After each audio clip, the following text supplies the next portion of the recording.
listening to Limed, Teaching with a Twist, a podcast that plays with pedagogy.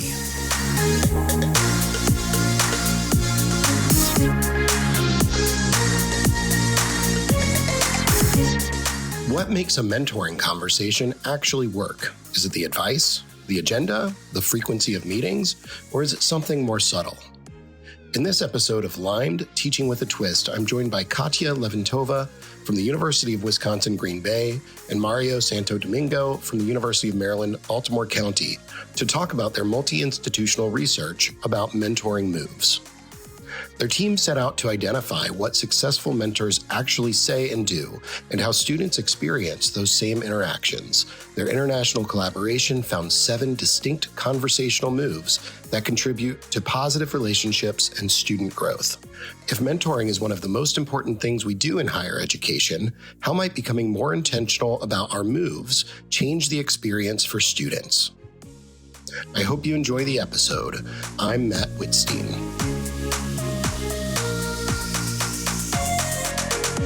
Hi, Katia. Hi, Mario. It is so good to see you both. I'm excited to talk to you today a little bit about mentoring and what your group did over the last few summers with the Cell Research Seminar. To introduce yourselves for our audience, I would love to know who you are, where you're coming from, what your primary roles are. But I'd also like to know something about one of your best mentors at any stage of your career and development, of what made them such a great mentor for you. Katia, why don't you go first? Hi, I'm Katia Levintova. I'm professor and chair of political science and global studies in the Department of Democracy and Justice Studies at the University of Wisconsin-Green Bay. I have been teaching there for almost 20 years. I have mentored students throughout those 20 years. And thinking back on the best mentors that I had, I can single out 2, one at my PhD program and one when I was starting at UWGB. Both of them, I think, shared one overarching characteristic. They really took interest in me as a human being, not as a student, not as an employee, and became friends. First professional friends, and then later personal friends. Back to you, Mario. Yes, thank you, Katia. So I am Mario Domingo. I am the Associate Director for Evaluation and Research of the Meyerhoff Scholars Program at the University of Maryland, Baltimore County, where I've been employed for almost 26 years now. Starting off as a research assistant, as a graduate student, I've been involved in the evaluation of the Meyerhoff program since the very beginning, with my mentor, who has been a role model for me. He is one of my favorite mentors because, he's one person who shares his life experience with me. It's not just like advising or coaching, but someone who's become a part of my life. Someone who knows my family, my children, and someone who shares with me his stories as well. So I get to know what his successes and failures in the past were. And so therefore, we kind of hit it off from the very beginning. I knew that he's someone that could be trusted, with utmost confidence, and who has the expertise also to help me in my professional life. He has since retired, but then we are still connected with each other. So he's a lifelong friend, and I really cherish our relationship. I really love how you both kind of described one of those features of mentoring that we've learned is that they're not just one-off relationships, that they're long-lasting. You've talked about how those relationships developed and changed. I really love how you both are just right here thinking and reflecting on that right now. So before we get into learning about your research question and your process and your findings, I'd love to know what made you two decide to apply for and participate in the Center for Engaged Learning Summer Research Seminar about mentoring in higher education. So to me, mentoring is probably the most important thing that I do in my job at University of Wisconsin Green Bay. I just think that education is such a social undertaking, and without the relationship that exists between instructors and students, learning and teaching are very transactional and not necessarily very effective. So I was always drawn to these relationships with students that I was able to build, but I wanted to examine what makes more effective, maybe more sincere, more authentic relationships. So when the call came out for this particular seminar cohort, I was just jumping with joy, actually, because again, I wanted to examine my own mentoring practices together with other people, but I also wanted to know what actually works best and what students perceive as being the best mentoring practices. So it was just very good timing for me. I was at the stage of my career that I'm not necessarily making new preps, but I can totally deepen and improve my mentoring, but also obviously can share it with others so we all can be better mentors. So in my case, it was my senior director who drew my attention to this opportunity. So as I've mentioned before, we've been involved in preparing students for advanced career in STEM, and we've been so much focused on outcomes. We also are actually investigating our processes, our mechanisms, but we have not done like a deeper dive into our mentoring, practices, or the black box, between students' entry into the program and the outcome, which is their entry into graduate programs. So this opportunity was like heaven sent. I mean, like it's rare that we sit down and think about what we do.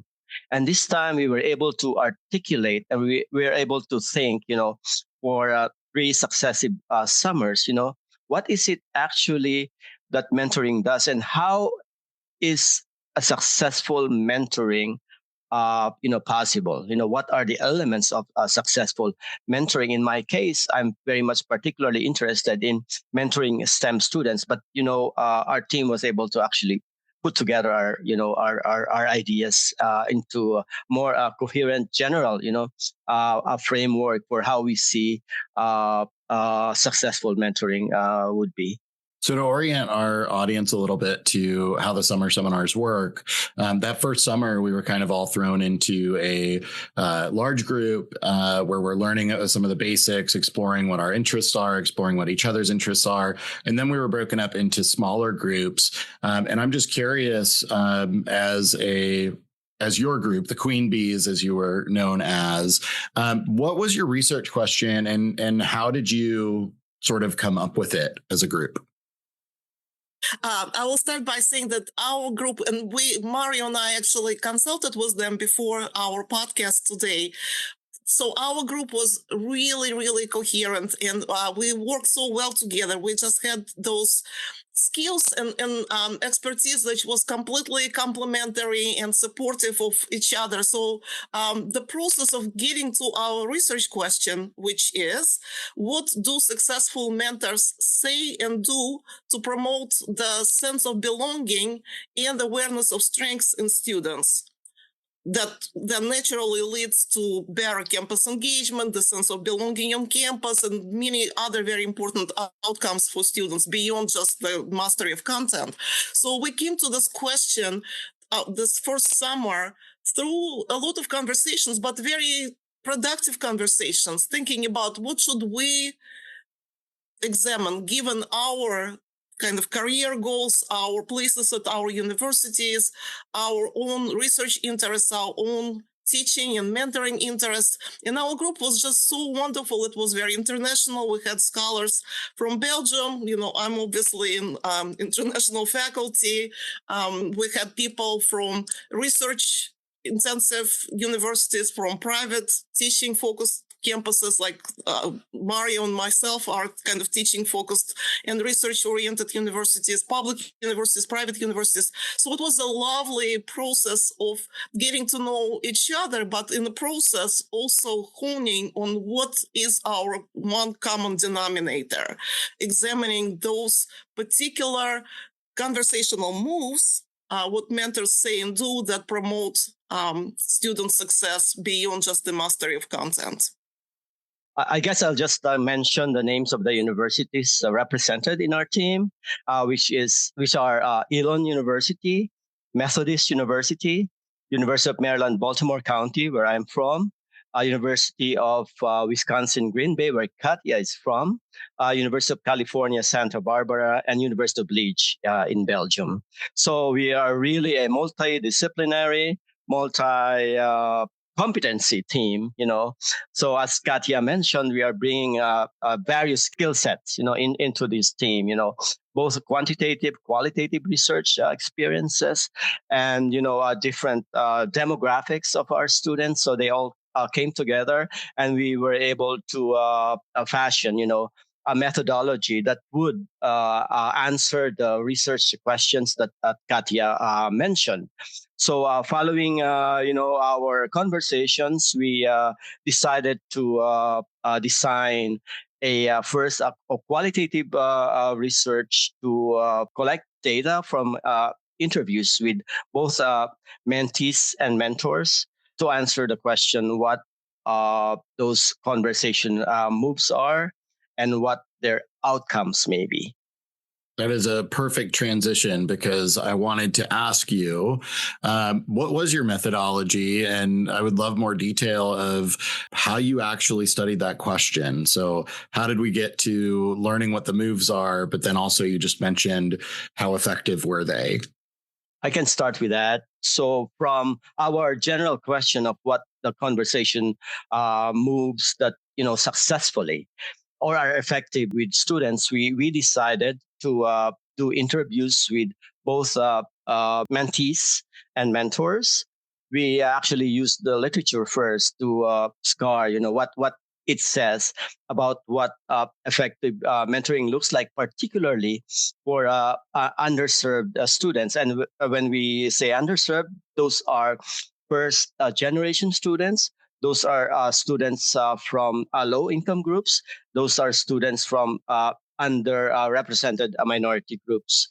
So we also decided that we will identify what we deem are effective mentors from our own institutions, and then we will identify matches, like the mentor-mentee matches. So we first, actually in my case, I first interviewed mentors, and then I asked them, who they can recommend for this research as interviewees, on the mentee side.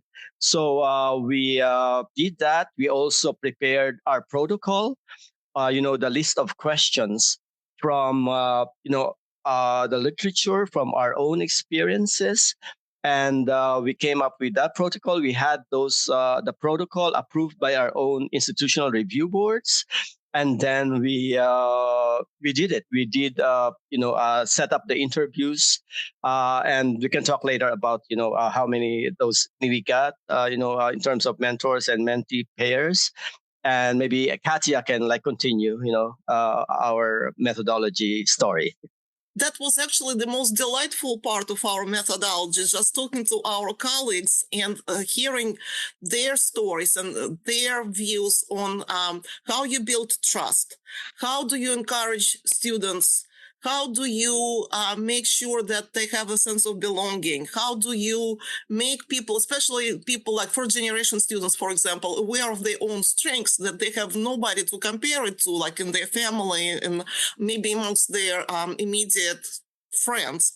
So as Mario said, we interviewed, I believe, 28 mentors across all our 6 institutions, and then we interviewed 26 mentees. So on my campus, I couldn't match like 2 mentors to mentees, but by and large, those were the dyadic pairs, the matched pairs that confirmed the story that students actually do understand what mentors say and do in their mentoring conversations. But what was kind of the most interesting thing that emerged from our methodological approach to that is not only what you say, but how you set up your mentoring meetings, where those mentoring meetings take place. What are the effective openers to conversations? Kind of the mechanics and logistics of those mentoring meetings are super important as well. So I don't want to, for us to think about that our methodology was purely about this, what should be very organic, right? The conversations themselves. They were also about how you make sure that people are comfortable talking to you. So that to me was super valuable as well.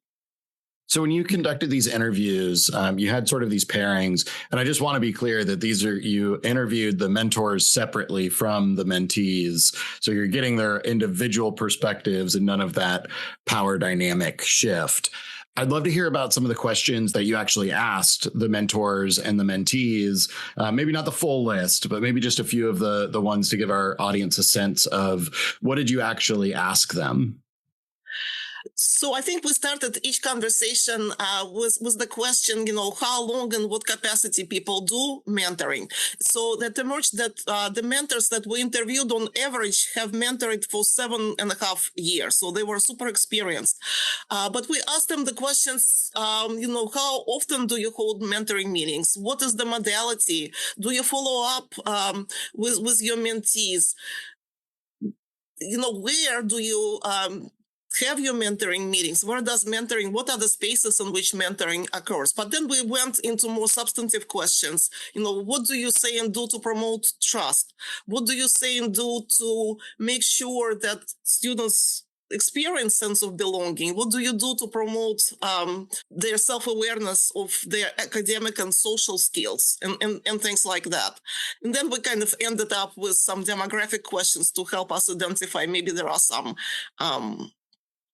patterns in who does what and when.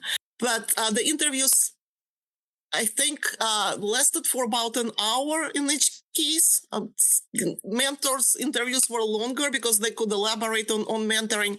To me, Marion, you correct me if I'm wrong, the most interesting things came up in kind of the final questions. Tell us a little bit more about why mentoring is important. And then people express just such overwhelming sense of joy, pleasure, rewards that they get from mentoring on the mentor side. They talked about the stories of what attracted them to mentoring. And that to me was the most delightful and invaluable qualitative data that we got. That's correct, Katia. So we made sure to ask our interviewees for stories, for instances of all these mentoring conversation moves and the transformations, that happen, as a result of these moves. So as Katia mentioned, one of our most, really probably surprising, because we were not expecting, this element of joy that actually many of our mentors, expressed that they experience while doing mentoring and while seeing the impact of mentoring. Among the other transformations, of course, that happen would be like increasing mentor-mentee relationship, increasing in campus engagement also, and increasing, of course, the awareness of students' strengths. So I guess we already revealed our findings, but then we can go back and talk about our framework. Yes. So the most interesting methodological part, Matt and Mario, was that since we are the multi-institutional international team, we had some interviews in French from the University of Liège in Belgium, and those had to be transcribed. And as you might imagine, some things were lost in translation a little bit from French to English. So that was also super interesting to compare even the language around mentoring between English-speaking American educators and their French-speaking counterparts in Belgium. So I want to needle into these results a little bit. I want to know, what did you actually find? And I think what I'm especially interested is in what showed alignment between mentors and mentees. Where was there like an agreement of this works versus where were there like perceptions maybe not as well aligned? Whether they're, completely contrasting or not is a different question. But I'm really curious, like, where did it like, oh, this totally makes sense, and where was there maybe disagreement between the two stakeholders? Okay, I'll talk first about our general findings. So the research reveals that there are there's a presence of 7 conversational moves and 1 general mentoring outcome that factor into the mentoring conversations we examine. So at the most basic level, mentoring conversations are shaped by first conversation techniques. What mentors say, as well as the mentor meeting logistics, which Katia already mentioned. That's second. So the mentoring meeting logistics that they set up or what they do. So first, what they say, so conversation techniques, and then mentor meeting logistics, what they do. So to create the ideal conditions for conversations to flourish. So several conversation moves revolve around those 2 tenets, or what we call the 2 engines, of mentoring conversations. Some examples of conversation techniques include listening actively and being present, tailoring approaches to each individual, facilitating problem solving, and challenging or promoting self-reflection. So that's one. And then mentoring logistics. Examples of mentoring logistics would be providing availability across modalities and time, meeting in neutral spaces, inviting mentees to drive the mentoring conversation. Then the 3 conversation moves next to those conversation starters would be encouragement, human connection, and navigating higher education and hidden curriculum. So encouragement, of course, obviously pertains to like providing reassurance, sympathy, and empathy during difficult times, affirming, celebrating, motivating the mentee, and creating a comfortable atmosphere, for conversation to move. So that's encouragement. Then we have human connection. Human connection would be like sharing life experiences and personality or positionality, okay, or finding common ground. Also creating space for mentees' story or personal life or dreams. And then the navigation of higher education and mitigating hidden curriculum. So that would be like a normalizing struggle, help seeking, and teaching college life and professional skills. So we have like stories or vignettes, or anecdotes, pertaining to each and every one of these conversation moves. Then the final 2 conversation moves would be the sense of belonging and the awareness of trends.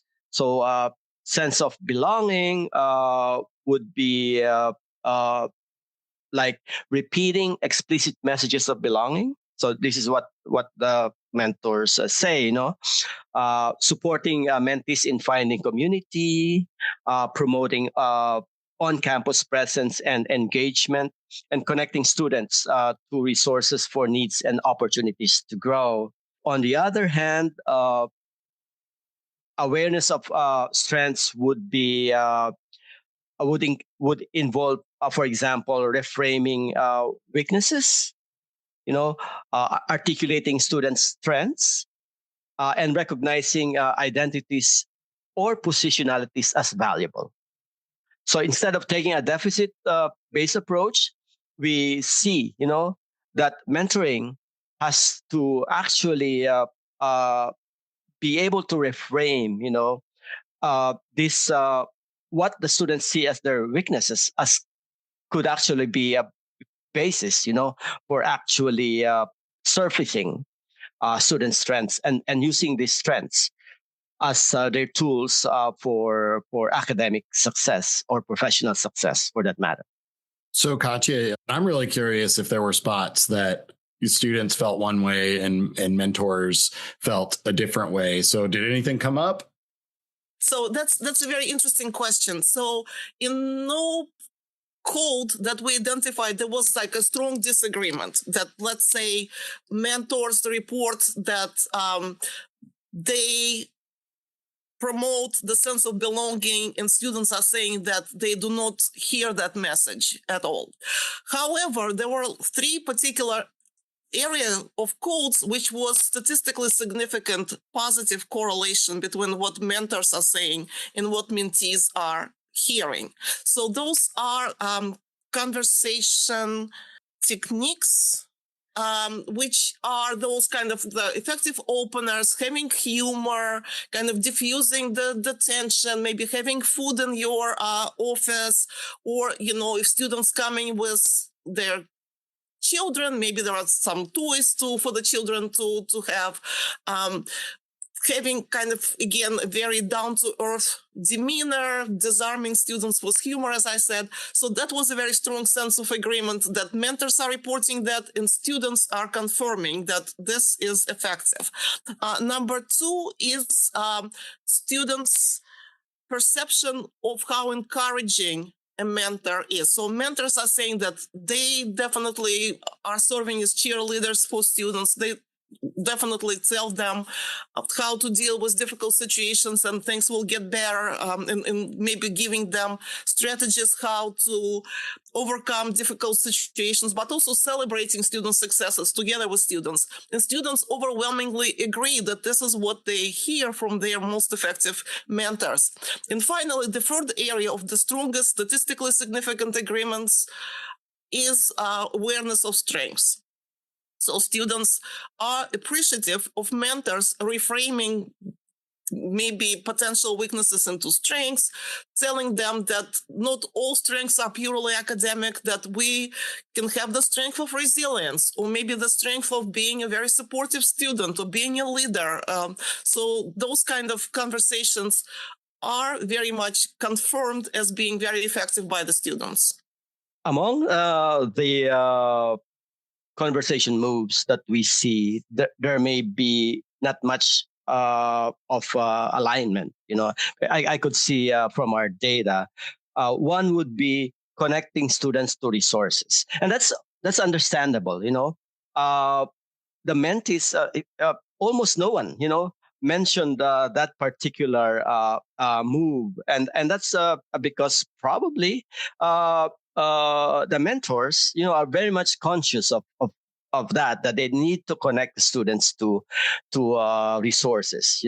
That students have that need to be connected, but the mentees themselves may not necessarily see that. In fact, in many of my experiences with myself as a mentor or my colleagues, they do this even without the presence of the students. They don't necessarily tell the students, that they are connecting them to resources, within campus or even outside of campus. So they are like champions or sponsors. They talk about them even without their presence, and that would be really some kind of a step up to just like a traditional advising or mentoring when you promote your student, even outside of their presence. If I can add a little bit to maybe put it in a perspective. So, Matt, for example, we would have 81% of mentors reporting a particular conversational move, and let's say 76% of mentees reporting the same thing. So are they identical? No. But are they in very strong alignment? Absolutely. That makes me feel good, because there's oftentimes in mentoring relationships where I think I'm doing the things I'm supposed to, but I just don't know if students are experiencing it. So it makes me feel a little bit better that at least you all are finding that students are experiencing it. Whether they tell me that or not is a different thing. So where I want to go next, and just very quickly, is based off of your research and experience, what are the particular mentoring conversational moves that you would suggest mentors get better at?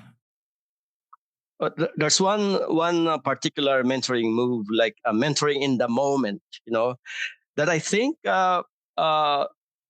mentors should be better at, right? Because we're busy. We teach one class after the other, and then we attend meetings, and so we almost sometimes don't have time, for things that we have not planned for. But sometimes those instances or moments are the most critical for some students, who may be needing help even for a short period of time.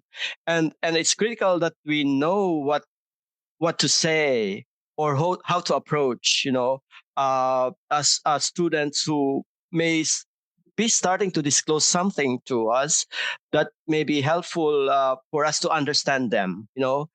It could be that we may not have uh, enough time for that moment, but we cannot actually set up, something that would somehow start the process of a dialogue or a conversation.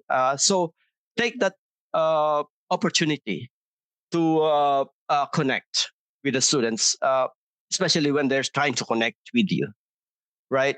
So not to be dismissive, not to be, make students feel that, they're taking time away from you, but really show concern and authenticity about, really wanting to help, even if at that moment you don't have enough time, or adequate time, but make sure that they feel welcome. Yes, we can definitely talk. So to me, I think it's difficult to be prescriptive about particular phrases or conversations in encouraging students or helping them to navigate higher education or make them aware of strengths. But I think this kind of mentoring mechanics and conversational techniques could be very useful. So one conversational move in particular that stood out to me that students really appreciate and good mentors practice is the check-in and follow-up. So don't assume that just because you dispense some advice and make suggestions that students follow up on this, or maybe they need a little bit more encouragement. So don't be afraid to maybe be a little bit more proactive, and I don't want to say intrusive, but be kind of the active mentor. Just how we promote active listening, right? Mentors shouldn't just assume that, okay, well, here I made the suggestion. I maybe even went with you to the resources that we discussed. That mentors should follow up and provide constant check-in with their mentees. There's one other mentoring move, definitely not probably not a conversation, an element of silence. I think mentors should recognize that silence, not saying anything, can be powerful too. It can have a function in mentoring, in a mentor-mentee relationship. Because we've come across students who are very reserved, who don't really talk much, who just prefer quiet, who just prefer to, not say anything. But sometimes your presence matters. So just recognize, that sometimes students have this a need to just be there. So know when you should, maintain just, this moment of silence. Just you are just being there for the student. And it could be that they are just like waiting for the moment to say something or disclose something. In fact, yeah, I have a quote here. Yeah, the student said, "In the beginning, I was very reserved. I didn't talk much, but towards the end of the year, when I was more confident, I told her, the mentor, practically everything that was going on. It's more of a friendly relationship than anything else. So I think that in the end, if one day I'll be able to be successful or graduate, I'll be her future colleague." That's such a great example. And it kind of pulls us back to something you were describing when you were going through some of the different moves and some of the different characteristics of the mentoring relationships being individualized and tailored to each individual student. And the things both of you said, I heard elements of, being there in the moment for whatever that moment might be. Some students are going to need you to be more proactive. And so being willing to be more proactive. Some students are going to benefit from silence. And it always takes me back to that relationship piece, is that if you don't know them individually, you can't actually support them individually. So just to wrap up, I want to know, where do you see your scholarship? Where do you want to see your scholarship progress from here? Well, I'll start really quickly. So obviously, we have described those particular conversational moves in one of our contributions to the self-scholarship series and things like that. But we are also super interested in creating some particular recommendations. So here is, let's say, a mentoring scenario. What would be like very effective moves that people can practice in a situation that requires mentors' attention? So this is one direction in which we are going, and how our research is progressing beyond just purely theoretical and kind of interesting findings into what can we share with people, how they can take our research and be more effective. And then Mario can continue this train of thought. We also engaged in the quantitative part of our research when we go beyond our case studies, if you will, and our qualitative exploration of effective mentoring into examination of survey results, where we talk to all students, all underrepresented students, and see how they perceive mentoring and effective mentoring. Yes, thank you, Katia. So we didn't talk much about this, but we use like mixed method in our research. So we use both qualitative, our interviews, and quantitative. We administered surveys to hundreds of students across the 6 universities, and we've started actually analyzing our data. And so in the future, we plan to publish our results. We've done, for example, initially a confirmatory factor analysis of what transformations occur, during or after the mentoring a relationship. And so far we found, really very interesting, trends, like that those transformations occur in several layers, at least 3 layers. One would be the relational layer, between the mentor and the mentee. Second would be the communal layer, like that, like the engagement and involvement with the campus community. And third is more of a first personal layer, insights about your own strengths, to be able to navigate the academic and the professional, life or community. So those are just, previews, to what we have been starting to find from a larger sample of students who have experienced or not experienced, mentoring relationships. So that's for the future, of our, research endeavors, Mario and Katia, thank you so much. I really appreciated this conversation and talking to you both today. So thank you one more time. Thank you, Matt. It has been delightful to reconvene with you as our great colleague in the CEL seminar. And of course, always great to see Mario. And thank you, Matt. Of course, Katia, I would also, of course, be delighted to continue this conversation at some point in the future, once we have most of our data analyzed and, our findings interpreted. Thank you so much.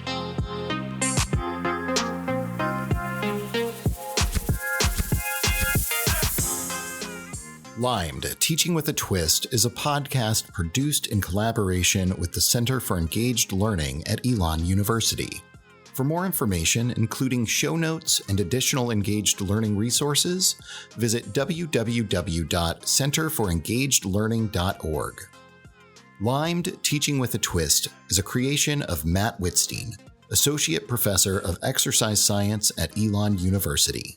Original music for the show was composed and recorded by Kai Mitchell, an Elon University alumnus.